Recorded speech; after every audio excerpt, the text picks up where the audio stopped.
What's up, ladies and gentlemen? It's Captain Trucker here, reporting from somewhere just outside of St. Louis, actually.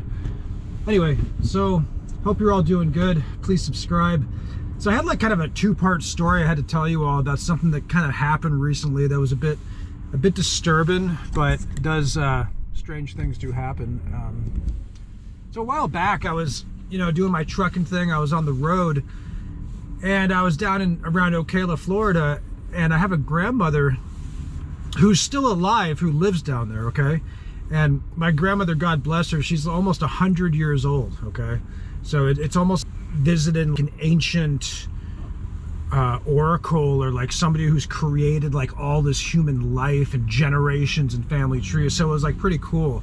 And I was like, okay, I'm gonna go to grandma's house, So I get down around Ocala and I drop the trailer, of course. And so I'm bobtailing, to grandma's house. And I'm not sure if they knew I was coming. It was sort of a surprise, but she lived like in this mobile home neighborhood, like a retirement community. And I'm pulling into the neighborhood, and I saw some, like, well, as I'm pulling in, like I'm kind of slowly pulling in, bobtail, and there was like no signs for no trucks or anything like that. And like all of a sudden on my right side in the driveway, this older woman's like got the hose and she's spraying her car or something, like her van.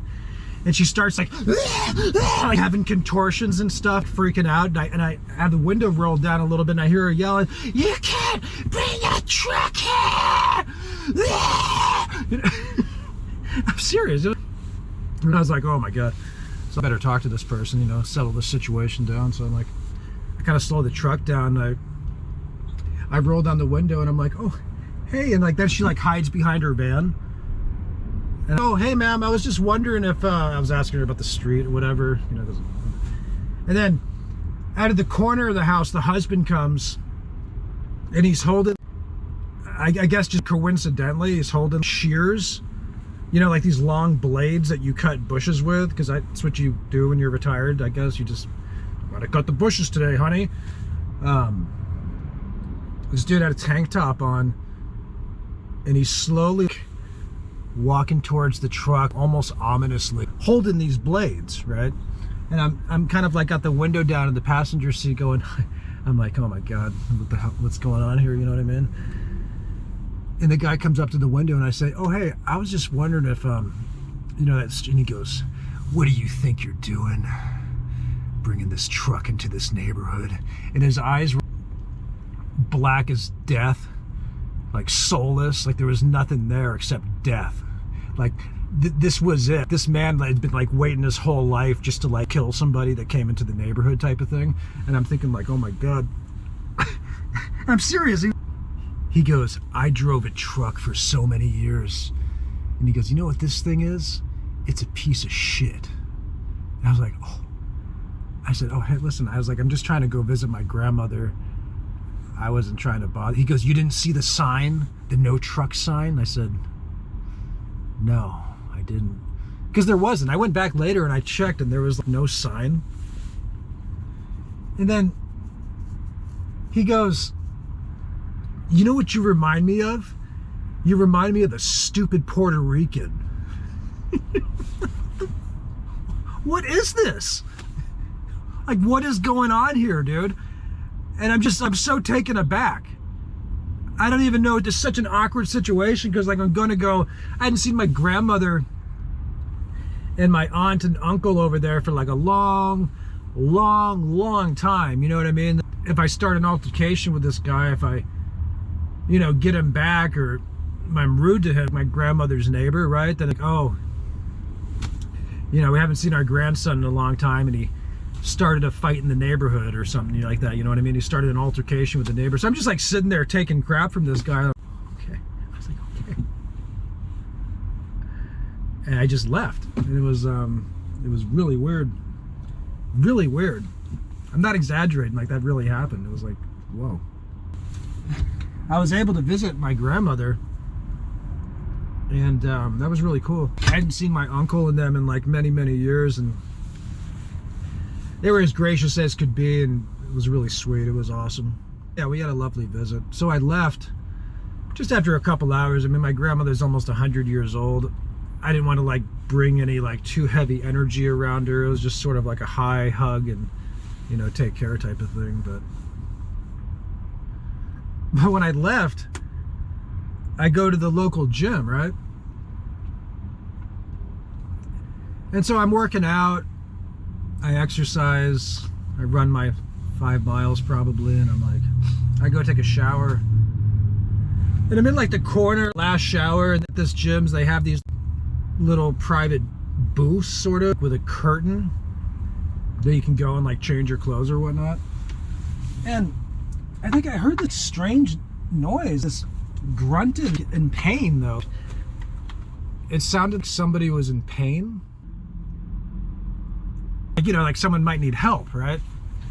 And I listened more, and then like I heard somebody or something, and I'm listening, and I realized it was like two having like weird sex in the gym shower room, right? But it was so bizarre because the vibe wasn't anything that any normal human being would enjoy. It was actually really like disturbing. I thought somebody was being like assaulted, like I said. And you know, it kind of shocking sort of thing. Like you thought like a crime was taking place. And yeah, so anyway, I kind of sat there traumatized in real time listening to these guys presumably sodomize each other and do other things. I couldn't see, I don't know, but it wasn't like a pleasant situation at all. No, I didn't enjoy it. I don't know how anybody would have enjoyed that. Oh my God.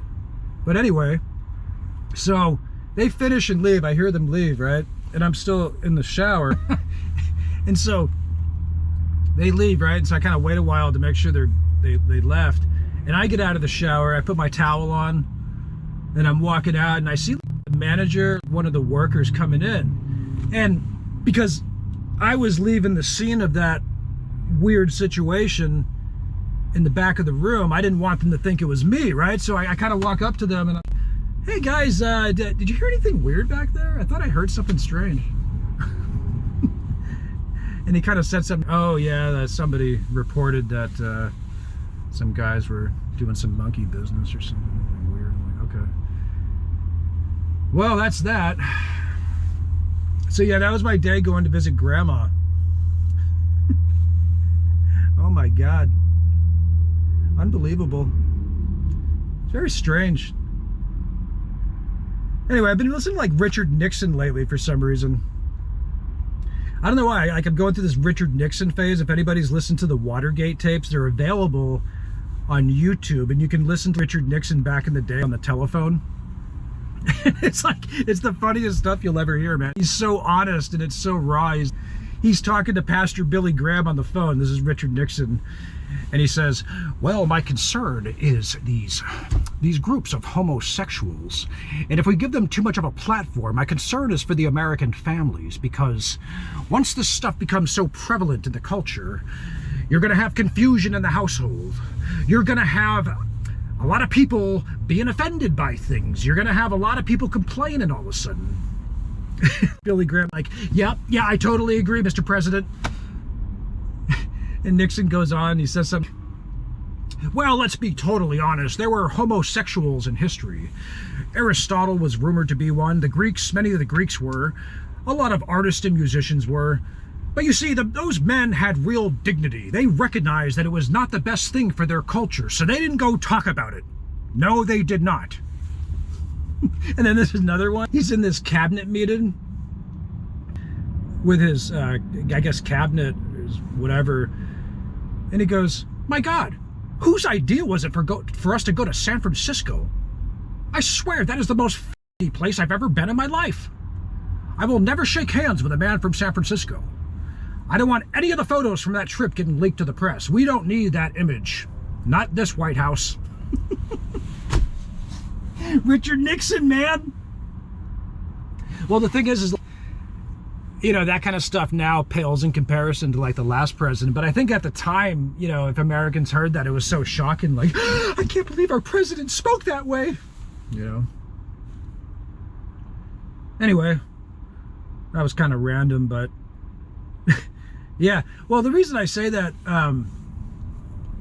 is it was kind of funny because I was looking at my YouTube channel, you know, and one of the goals on my channel was to like not promote like clickbait, especially for like foreign vloggers in the Philippines. There's groups of them that they have a tendency to sort of like, you know, put photos of like hot Filipinas in their thumbnails and stuff like that, like kind of sexualizing the culture a little bit. And I just felt publicly, influence wise, that it was getting out of hand, and I felt it was inappropriate. So I made it a purpose on this channel to never have hot women in the thumbnails.